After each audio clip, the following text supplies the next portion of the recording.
Sabe aquela sensação de que sua vida pode mudar completamente em questão de segundos? Que uma única decisão pode definir não apenas seu destino, mas o de centenas de pessoas? Eu vivi isso numa noite que jamais esquecerei, voando sobre as águas escuras do Atlântico Sul, quando me tornei mais do que apenas um piloto. Me tornei alguém que precisou escolher entre proteger muitos ou salvar apenas um. Esta história é baseada em eventos reais. Todos os nomes foram alterados para proteger a privacidade dos envolvidos. Agradecimentos especiais aos profissionais da aviação que compartilham suas experiências para tornar os céus mais seguros. Meu nome é Rafael, e naquela terça-feira de setembro, eu estava no comando de um Boeing 737-800, numa rota noturna entre São Paulo e Buenos Aires. Era meu 15º ano como comandante, e eu pensava que já tinha visto de tudo que a aviação comercial poderia me mostrar. Que engano o meu! Lembro-me perfeitamente de como o dia tinha começado. Cheguei ao aeroporto 2 horas antes do voo, como sempre faço. Revisei a documentação meteorológica, o plano de voo, o peso e balanceamento da aeronave. Tudo normal, tudo dentro dos parâmetros. A previsão meteorológica mostrava algumas nuvens esparsas sobre o oceano. Nada que não fosse rotineiro para aquela época do ano. Durante a inspeção pré-voo, caminhei ao redor da aeronave, verificando cada detalhe: pneus, freios, superfícies de controle, luzes de navegação. Era um ritual que eu fazia religiosamente há 15 anos, mas naquela noite prestei uma atenção especial aos sistemas de emergência médica a bordo. Não sei porquê, mas algo me dizia para verificar 2 vezes se todos os equipamentos estavam funcionando perfeitamente. O voo havia decolado pontualmente às 21h30, com 180 passageiros a bordo e uma tripulação experiente. Meu copiloto era o Fernando, um jovem competente com quem eu já havia voado algumas vezes. Aos 28 anos, ele tinha aquela combinação rara de entusiasmo juvenil com responsabilidade madura que eu tanto admirava nos pilotos mais novos. As comissárias Laura, Camila e Beatriz completavam nossa equipe, todas com mais de 5 anos de experiência em voos internacionais. Durante os primeiros 30 minutos de voo, tudo transcorreu perfeitamente. Os passageiros estavam relaxados, muitos já dormindo. Era um daqueles voos noturnos tranquilos que fazem qualquer piloto experiente pensar que a rotina pode ser uma coisa boa. O sistema de entretenimento funcionava normalmente. O serviço de bordo havia sido servido sem problemas, e até o bebê que tinha chorado durante a decolagem já havia se acalmado. "Comandante, que noite linda", comentou Fernando, observando as luzes da costa brasileira se afastando por sua janela lateral. Mar calmo, céu limpo, lua quase cheia. Noites assim me lembram por que escolhi ser piloto. Eu sorri, lembrando-me de mim mesmo 20 anos atrás, quando ainda era copiloto. Aproveite, Fernando. Na nossa profissão, as noites tranquilas são um presente que devemos saborear. Mal sabia eu como essas palavras iriam soar proféticas algumas horas depois. O primeiro sinal de que algo estava errado veio quando estávamos a cerca de 200 milhas da costa brasileira, voando a 37 mil pés. O céu começou a escurecer mais do que o normal para aquela época do ano, e nosso radar meteorológico mostrava uma frente fria se aproximando mais rapidamente do que havíamos previsto. As nuvens à nossa frente começaram a ganhar uma coloração amarelada no radar, indicando possível formação de tempestade. "Fernando, você está vendo isso no radar?", perguntei, apontando para as formações que se desenvolviam à nossa frente. "Sim, comandante. Parece que aquela frente fria que estava prevista para passar pela região só amanhã de manhã resolveu acelerar o passo." Consultei novamente nossos dados meteorológicos. A previsão original mostrava condições estáveis até Buenos Aires, mas claramente a natureza tinha outros planos para nós naquela noite. "Vamos pedir uma mudança de altitude para 39 mil pés", disse enquanto observava as formações de cumulonimbus se desenvolvendo à nossa frente. "Solicite uma rota alternativa pelo setor Charlie. Não quero passar por dentro dessa formação." Fernando fez os contatos necessários com o controle de tráfego aéreo enquanto eu ajustava nossa rota no sistema de navegação. Era uma manobra rotineira. Desvios meteorológicos fazem parte do dia a dia de qualquer piloto comercial. Nada com que se preocupar excessivamente. Foi então que ouvimos a campainha de emergência da cabine. 1, 2, 3 vezes. O código que significa comandante na cabine, urgente. Em 15 anos voando como comandante, ouvi essa campainha talvez umas 10 vezes. Na maioria dos casos, eram situações médicas menores. Passageiros com mal-estar, crises de ansiedade, pequenos ferimentos. Nunca nada que não pudesse ser resolvido com os recursos médicos padrão de bordo e, quando necessário, com a orientação médica por rádio. Laura apareceu no cockpit com o rosto pálido como eu nunca tinha visto.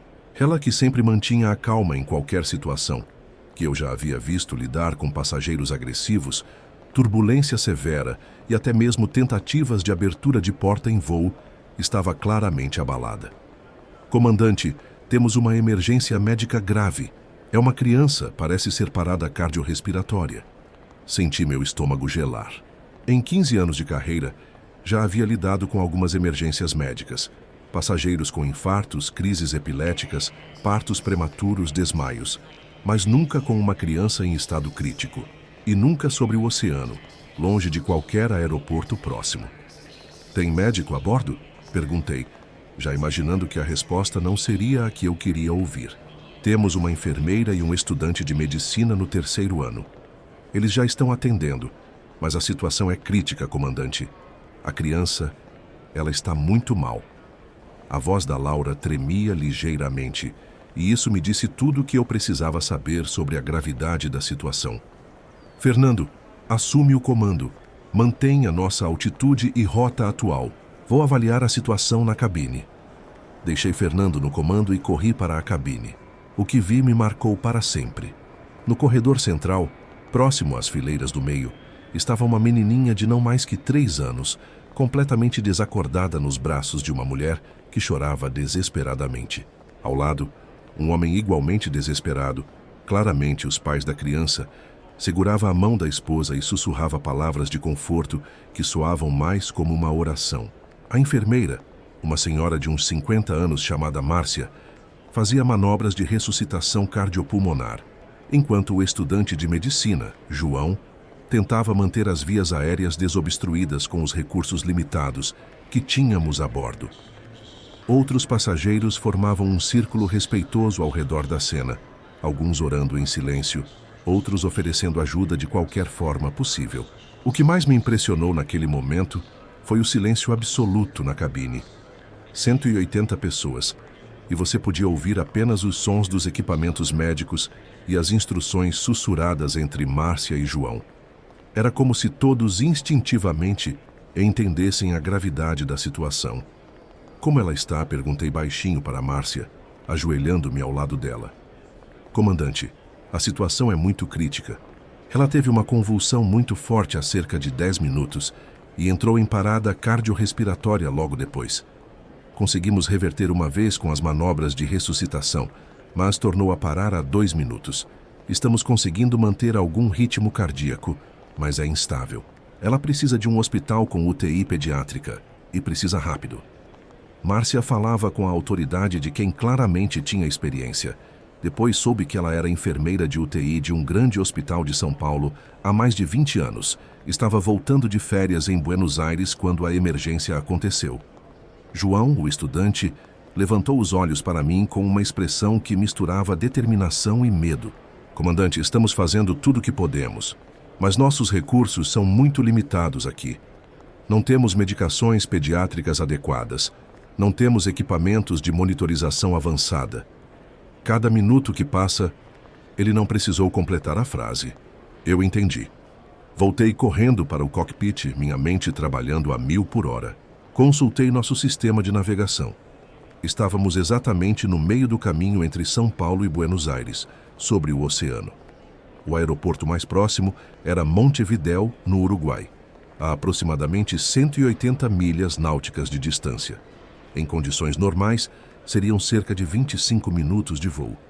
Mas as condições não eram normais. A tempestade que se aproximava já cobria boa parte da costa uruguaia, com ventos de até 45 nós, visibilidade reduzida e turbulência severa. Pior ainda, acabei de receber uma mensagem do controle informando que o aeroporto de Montevidéu havia sido temporariamente fechado devido às condições meteorológicas adversas. Fernando, preciso que você contate o controle de Buenos Aires e Montevidéu. Temos uma emergência médica grave e precisamos de opções de pouso imediato. Enquanto Fernando fazia os contatos, eu analisava nossas alternativas com a frieza técnica que 15 anos de experiência me ensinaram, mas com o coração acelerado, pensando naquela criança lá atrás. Opção 1. Tentar um pouso em Montevidéu mesmo com o aeroporto fechado. Eles abririam uma exceção para a emergência médica, tenho certeza. Mas significaria voar através de uma tempestade severa com 180 passageiros a bordo, com ventos cruzados próximos aos limites operacionais da aeronave. Os riscos eram enormes, não apenas para Sofia, mas para todos a bordo. Opção 2. Continuar para Buenos Aires, que estava a cerca de 40 minutos de voo, com condições meteorológicas ainda favoráveis. O pouso seria seguro, sem riscos para os demais passageiros. Mas 40 minutos podem ser uma eternidade quando uma vida está por um fio, especialmente a vida de uma criança de 3 anos. Opção 3. Retornar para São Paulo. Mas isso significaria mais de 1 hora de voo adicional, absolutamente inviável dada a condição da criança. Comandante, Fernando interrompeu meus pensamentos. O controle de Montevidéu confirma que o aeroporto está fechado, mas eles abrem exceção para nossa emergência médica. Condições no momento: vento 280 graus, 42 nós com rajadas até 48 nós, visibilidade 800 metros, chuva forte, teto de nuvens a 300 pés. Eles perguntam se confirmamos que queremos prosseguir. Laura voltou ao cockpit naquele momento. Comandante, conseguiram reverter a parada novamente. Mas a enfermeira diz que os sinais vitais estão muito instáveis. Ela não sabe por quanto tempo mais conseguiremos mantê-la. Os pais estão... Bem, você pode imaginar como estão. Se vocês acham que já viveram momentos difíceis em suas vidas, imaginem ter 180 vidas em suas mãos e precisar decidir entre arriscar todas elas para tentar salvar uma. Se você está gostando desta história e quer ouvir mais relatos reais dos céus, inscreva-se no Caixa Preta. Temos episódios novos toda semana. Pedi para Fernando assumir o comando temporariamente e voltei à cabine. Precisava ver a situação com meus próprios olhos antes de tomar a decisão final. A cena era de partir o coração. A menininha, depois soube que se chamava Sofia, estava inconsciente, com o rostinho angelical pálido como papel. Suas pequenas mãos estavam frias e sua respiração era quase imperceptível. Márcia e João trabalhavam incansavelmente, fazendo tudo o que podiam com os recursos limitados de um avião comercial. Vi que outros passageiros haviam se oferecido para ajudar. Uma senhora havia cedido sua blusa para fazer compressas, um senhor segurava a bolsa de soro improvisada, uma jovem estava cronometrando as compressões torácicas. Era impressionante ver como uma situação de emergência pode revelar o melhor das pessoas. Ninguém reclamava do atraso, ninguém questionava o que estava acontecendo. Todos entendiam que algo muito sério estava em jogo. Ajoelhei-me ao lado dos pais da criança. O pai, um homem de uns 30 anos, com roupas que sugeriam que voltava de uma viagem de negócios, segurava a mão da esposa, que não parava de chorar. Ela murmurava o nome da filha repetidamente, como se pudesse trazê-la de volta apenas com o poder da voz materna. Comandante, disse ele com a voz embargada, mas mantendo uma dignidade comovente diante da situação. Por favor, faça o que for preciso. Ela é nossa única filha. Tivemos outros 2 filhos que não sobreviveram. Sofia é tudo o que temos. Aquelas palavras me atingiram como um soco no estômago. Não era apenas uma criança doente.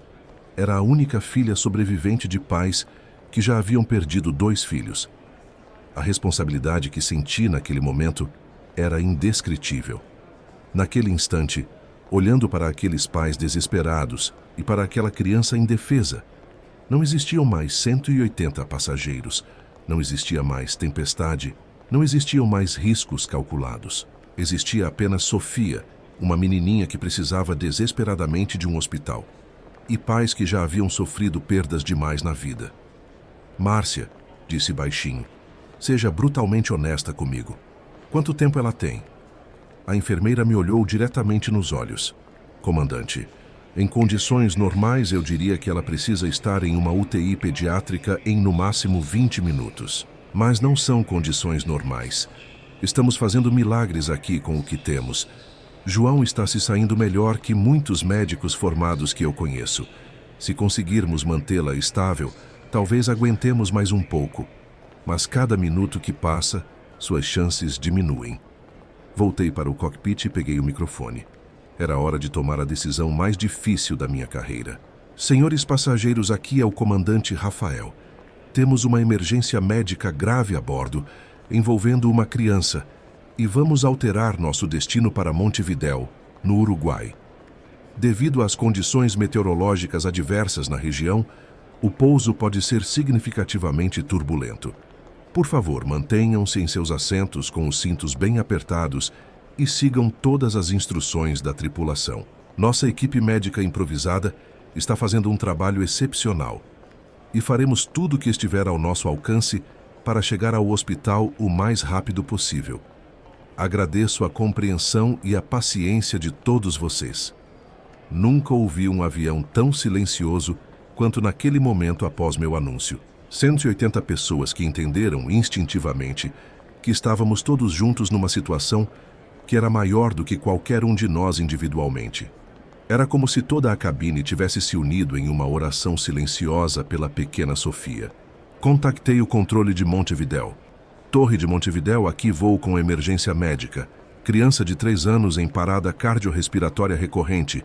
Solicitamos pouso imediato mesmo com condições meteorológicas adversas. Temos 180 pessoas a bordo. Voo. Copiado sua emergência médica. Condições atuais no aeroporto. Vento 280 graus, 42 nós com rajadas de até 48 nós. Visibilidade 800 metros em chuva forte. Teto de nuvens 300 pés. Pista molhada.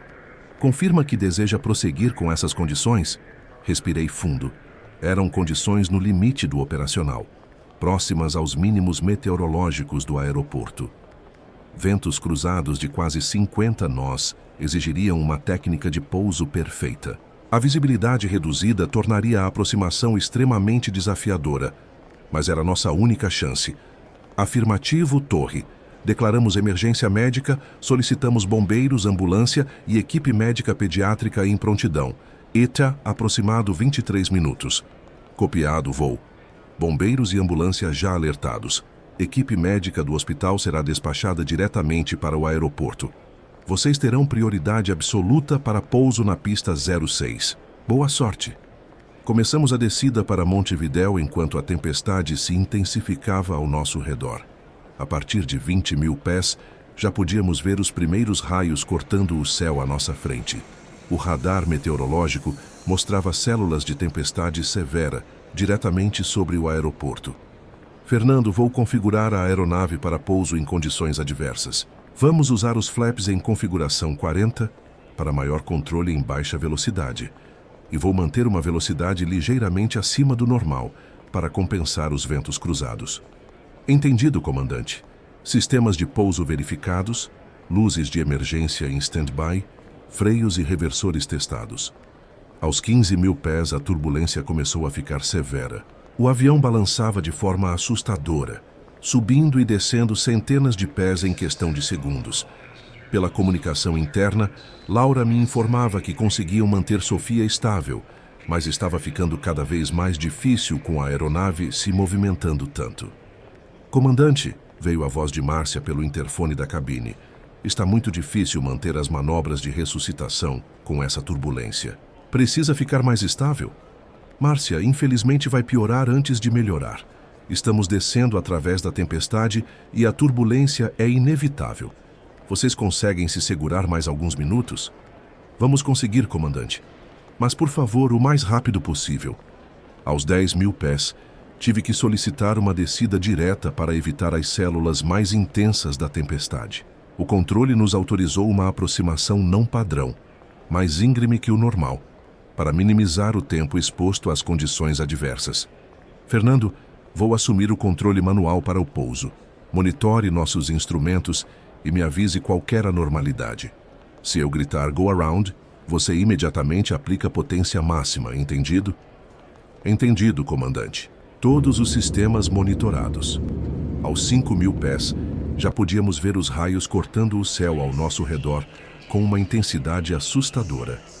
A chuva batia no para-brisa com tamanha força que o sistema de limpadores mal conseguia dar conta. Nossos instrumentos de navegação trabalhavam no limite, lutando contra a interferência elétrica da tempestade e os ventos cruzados violentos. Torre 12 milhas para a pista, começando a aproximação final ILS. Voo vento agora 290 graus 45 nós com rajadas de 52 nós. Visibilidade caiu para 600 metros. Mantenham-se atentos. Temos outra aeronave que tentou pouso há 15 minutos e teve que arremeter por 3 vezes. Essa informação não era exatamente encorajadora, mas não havia volta. Sofia não poderia esperar por condições melhores. O que aconteceu nos próximos 8 minutos foi, sem dúvida, o pouso mais desafiador da minha carreira. Com ventos cruzados de mais de 50 nós, eu precisava manter o avião alinhado com a pista, usando uma combinação precisa de aileron e leme que exigia toda a minha experiência e habilidade. A cada rajada de vento, a aeronave era empurrada lateralmente, forçando-me a fazer correções constantes e agressivas. Localizer capturado, anunciei, referindo-me ao sinal de rádio que nos guiaria até a pista. Glide slope capturado, confirmou Fernando alguns segundos depois. Mas os instrumentos de navegação oscilavam violentamente devido à interferência da tempestade. Eu precisava confiar tanto nos instrumentos quanto na sensação de voo, equilibrando ambos para manter nossa trajetória de aproximação. Aos 1.000 pés de altura, uma rajada especialmente forte nos empurrou 40 graus para a direita da linha de centro da pista. Apliquei aileron esquerdo e leme direito simultaneamente, numa manobra chamada Crab Angle, que permite manter a trajetória correta, mesmo com o vento lateral intenso. Comandante, ângulo de deriva 25 graus, informou Fernando, monitorando nossa posição relativa à pista. Aos 500 pés de altura, outra rajada violenta nos jogou 30 graus para a direita. Por um momento, pensei que teríamos que arremeter. O ângulo estava no limite do que eu conseguia corrigir. Mas pensei em Sofia lá atrás, lutando pela vida, e encontrei forças e técnica para continuar. Decisão à altura, gritou Fernando sobre o barulho da chuva e dos ventos, seguindo o procedimento padrão. Continuando, respondi com toda a determinação que consegui reunir. A 200 pés consegui alinhar a aeronave com a pista através de uma série de correções rápidas e precisas. A 100 pés, o vento mudou ligeiramente, me dando uma pequena janela de estabilidade. 50 pés, anunciou Fernando. 30 pés, continuou ele. No último momento, exatamente como nos treinamentos de vento cruzado que pratico regularmente, consegui alinhar completamente a aeronave com a linha de centro da pista. O toque foi mais firme do que eu gostaria, cerca de 400 fpm em vez dos 200 fpm ideais. Mas estávamos em terra firme. Imediatamente apliquei os freios com firmeza, enquanto os reversores de empuxo rugiam para ajudar na frenagem na pista molhada. O controle de frenagem anti-skid funcionou perfeitamente, evitando que as rodas travassem na superfície escorregadia. Torre, no solo às 23h47, solicitamos táxi direto para a posição de emergência médica. Copiado voo. Excelente pouso nessas condições. Equipe médica já está posicionada. Sigam as luzes amarelas para a posição. Antes mesmo de chegarmos ao terminal, já podíamos ver as luzes da ambulância, do corpo de bombeiros e de uma UTI móvel nos esperando. A eficiência da equipe de emergência uruguaia era impressionante. Mal paramos e eles já estavam posicionados para embarcar. Assim que cortaram os motores, desci correndo para a cabine. A cena que encontrei me emocionou profundamente. Sofia estava sendo carregada cuidadosamente pelos paramédicos uruguaios, ainda inconsciente, mas com os sinais vitais aparentemente mais estáveis que antes. Os pais caminhavam ao lado da maca, o pai segurando a pequena mão da filha, a mãe conversando com a equipe médica em um espanhol entrecortado pelas lágrimas. Márcia veio até mim com lágrimas nos olhos. Comandante, foi por muito pouco. Nos últimos minutos antes do pouso, ela teve mais 2 paradas. Se chegássemos 5 minutos mais tarde, sem seu pouso, ela não teria tido chance alguma. Você salvou a vida dela. João, o estudante de medicina, estava claramente abalado pela experiência, mas também transformado por ela. Comandante, obrigado por ter confiado em nós. Nunca pensei que aplicaria meus conhecimentos teóricos numa situação real tão crítica. Foi intenso. Mas eu sabia que não tinha sido só eu. Tinha sido toda aquela tripulação trabalhando como uma equipe perfeita. Tinha sido João, um estudante corajoso que colocou seus conhecimentos teóricos em prática quando mais importava. Tinha sido Márcia, que usou toda a sua experiência de UTI para manter Sofia viva durante aqueles momentos críticos. Tinha sido Laura, Camila e Beatriz, que coordenaram toda a operação na cabine com profissionalismo excepcional. E tinha sido cada um dos 180 passageiros que entendeu a gravidade da situação e nos apoiou com sua paciência, compreensão e até mesmo orações. Muitos se ofereceram para ajudar de alguma forma. Outros mantiveram um silêncio respeitoso durante todo o processo. Alguns me disseram depois que rezaram durante todo o pouso. Se você está acompanhando esta história e se emocionando com este exemplo de trabalho em equipe e solidariedade humana, não esqueça de se inscrever no canal Caixa Preta. Temos dezenas de outras histórias reais que mostram o melhor da aviação e das pessoas que fazem os céus mais seguros. 3 dias depois recebi uma ligação que me emocionou até as lágrimas. Era o pai da Sofia. Comandante Rafael, aqui é o Carlos, pai da Sofia. Queria agradecer do fundo do meu coração. Ela está bem, já acordou e está brincando no hospital. Os médicos disseram que ela teve uma encefalite viral que causou as convulsões e a parada cardiorrespiratória. Com o tratamento adequado, ela vai se recuperar completamente. Mas eles também disseram que mais alguns minutos de atraso e... Bem, não quero nem pensar. Obrigado por ter arriscado para salvar nossa filha. Obrigado por ter trazido esperança de volta para nossa família. A voz dele estava embargada e eu precisei fazer uma pausa antes de conseguir responder. Carlos, qualquer pai faria o mesmo. Ela é uma guerreira, sua filha, e você e sua esposa são pessoas muito corajosas. Comandante, posso contar uma coisa? Sofia já está falando sobre o tio piloto que a ajudou. Ela não se lembra de muita coisa, mas lembra de vozes gentis falando com ela durante o voo. Acho que de alguma forma ela soube que estava sendo cuidada. Soube depois que Sofia havia sofrido uma encefalite viral, uma inflamação no cérebro causada por um vírus, que provocou convulsões febris severas, que evoluíram para a parada cardiorrespiratória. É uma condição grave, mas tratável quando diagnosticada rapidamente. Com o tratamento adequado no hospital de Montevidéu, incluindo medicação antiviral e suporte intensivo, ela se recuperou completamente em 2 semanas. Hoje, 8 anos depois, ela é uma menina saudável, cheia de energia e com uma paixão inexplicável por aviões.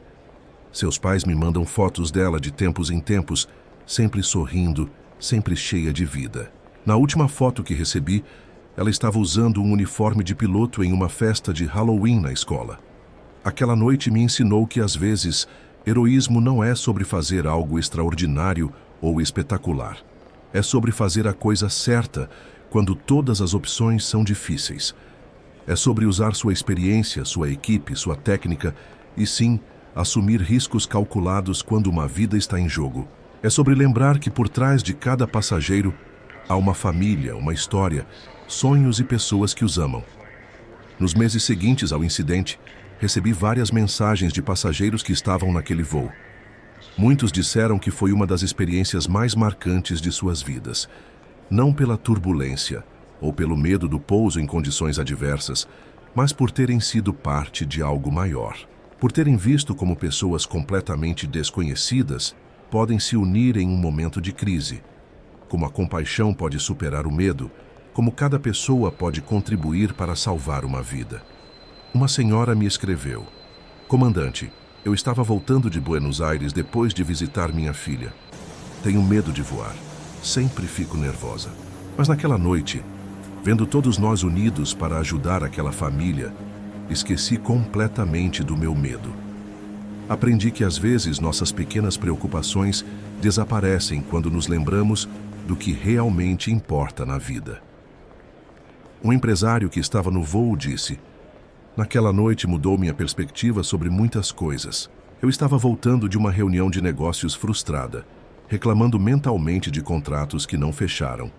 Mas vendo aqueles pais desesperados, lembrando da minha própria filha em casa, percebi o quanto eu estava focado nas coisas erradas. Agora, priorizo mais tempo com a família." Márcia e eu nos tornamos amigos próximos após aquela noite. Ela me contou que continuou voando como enfermeira voluntária em voos internacionais sempre que possível, sempre carregando um kit médico mais completo do que o padrão exigido. "Aquela noite me lembrou por que escolhi ser enfermeira", ela disse. "Às vezes a vida nos coloca exatamente onde precisamos estar no momento certo." E João? Bem, João se formou em medicina 2 anos depois e hoje é pediatra especializado em emergências pediátricas em um dos principais hospitais de São Paulo. Ele me disse que aquela noite definiu não apenas sua especialidade médica, mas sua filosofia de vida. "Comandante, aprendi que conhecimento sem coragem não serve para nada, e que às vezes a situação mais assustadora da nossa vida pode ser também a mais transformadora." Fernando foi promovido a comandante no ano seguinte. Em seu primeiro voo solo como piloto em comando, me mandou uma mensagem que guardo até hoje. "Comandante Rafael, aprendi com o melhor que heroísmo não é sobre não ter medo. É sobre fazer o que precisa ser feito mesmo com medo. É sobre lembrar que nossa responsabilidade vai muito além dos procedimentos técnicos. É sobre cuidar das pessoas que confiam em nós." Se esta história está tocando você de alguma forma, se está fazendo você refletir sobre coragem, compaixão, ou sobre como cada um de nós pode fazer a diferença, inscreva-se no canal Caixa Preta e ative o sininho de notificações. Temos dezenas de outros relatos reais que mostram como a aviação pode nos ensinar sobre trabalho em equipe, superação e o melhor da natureza humana. Mas a lição mais importante que aprendi naquela noite tempestuosa sobre o Atlântico Sul é que todos nós somos capazes de heroísmo quando a situação exige. Não precisa ser num cockpit de avião a 37 mil pés ou numa sala de cirurgia. Pode ser no seu trabalho, ajudando um colega em dificuldades. Pode ser na sua família, sendo presente quando alguém precisa. Pode ser na sua comunidade, oferecendo ajuda a um desconhecido. O heroísmo está em reconhecer quando alguém precisa de você e decidir agir, mesmo quando é difícil, mesmo quando há riscos, mesmo quando você tem medo. Sofia hoje tem 8 anos e, segundo seus pais, quer ser médica de crianças quando crescer, como ela diz. Ela quer ajudar as pessoas como a tia Márcia e o tio João ajudaram ela. Não sei se ela se lembra conscientemente daquela noite. Era muito pequena, mas de alguma forma aquela experiência plantou uma semente em seu coração, uma compreensão profunda sobre compaixão e sobre ajudar outros. Às vezes me pergunto o que teria acontecido se eu tivesse feito uma escolha diferente naquela noite. Se tivesse decidido continuar para Buenos Aires, priorizando a segurança estatística dos 180 passageiros sobre a vida de Sofia. Do ponto de vista de gerenciamento de risco, talvez fosse a decisão mais logicamente defensável. Mas não do ponto de vista humano. Não do ponto de vista de um pai que olhava para aquela criança e via sua própria filha. A aviação me ensinou muitas coisas ao longo dos anos. Precisão técnica, disciplina operacional, trabalho em equipe eficiente, tomada de decisões sob pressão extrema. Mas naquela noite, ela me ensinou algo que vai muito além dos manuais de operação. Me ensinou sobre compaixão em ação, sobre assumir responsabilidades que vão além da descrição do cargo, sobre o que realmente significa cuidar das pessoas que confiam em você. Hoje, sempre que enfrento uma decisão difícil, seja voando ou em terra, seja profissional ou pessoal, lembro-me do rostinho da Sofia e me pergunto: se fosse minha filha, o que eu faria? E, invariavelmente, essa pergunta me guia para o caminho certo. mesmo quando é o caminho mais difícil. Porque no final das contas, heroísmo não é sobre ser perfeito ou nunca ter medo. É sobre fazer o que precisa ser feito, especialmente quando ninguém está olhando, especialmente quando é difícil, especialmente quando está em jogo algo mais importante do que nossa própria conveniência ou segurança pessoal. E se você chegou até aqui nesta história, se acompanhou cada momento desta jornada emocional conosco, tenho certeza de que você também tem esse heroísmo dentro de você. Pode ser que ainda não tenha descoberto. Pode ser que ainda não tenha tido a oportunidade de demonstrá-lo. Mas quando a vida te colocar numa situação onde alguém precisar de você, e ela vai colocar, lembre-se desta história. Lembre-se de que cada um de nós tem o poder de fazer a diferença na vida de alguém. Nunca subestime o impacto que suas ações podem ter. Naquela noite eu não salvei apenas Sofia. Toda a experiência mudou a vida de muitas pessoas a bordo daquele avião. Márcia se tornou uma enfermeira ainda mais dedicada. João escolheu sua especialização médica. Fernando se tornou um comandante mais humano e cuidadoso. Os passageiros repensaram suas prioridades de vida. E os efeitos continuaram se espalhando como ondas na água. Márcia treinou dezenas de outros profissionais de saúde em emergências aeromédicas. João já salvou incontáveis crianças em sua carreira como pediatra de emergência. Fernando, agora comandante, já enfrentou suas próprias situações de emergência com a sabedoria que adquiriu naquela noite. Os passageiros voltaram para casa com uma perspectiva renovada sobre o que realmente importa na vida. Uma pequena ação, a decisão de arriscar um pouso em condições adversas para salvar uma vida, criou ondas de positividade que se espalharam muito além do que qualquer um de nós poderia imaginar naquele momento. Por isso, não deixe de se inscrever no Caixa Preta se você quer continuar ouvindo histórias que mostram o melhor e o mais corajoso da natureza humana. Histórias reais de pessoas comuns que fizeram coisas extraordinárias quando a situação exigiu. Temos episódios novos toda semana, sempre com relatos de quem vive os céus de perto e aprendeu que voar é muito mais do que apenas transportar pessoas de um lugar ao outro. Se você tivesse que tomar a mesma decisão que eu tomei naquela noite, o que faria? É uma pergunta que não tem resposta fácil, não tem fórmula matemática, não tem procedimento padrão no manual. Às vezes, as situações mais importantes da vida não têm uma resposta tecnicamente certa ou errada. Elas só têm a resposta que conseguimos viver em paz depois de tomada.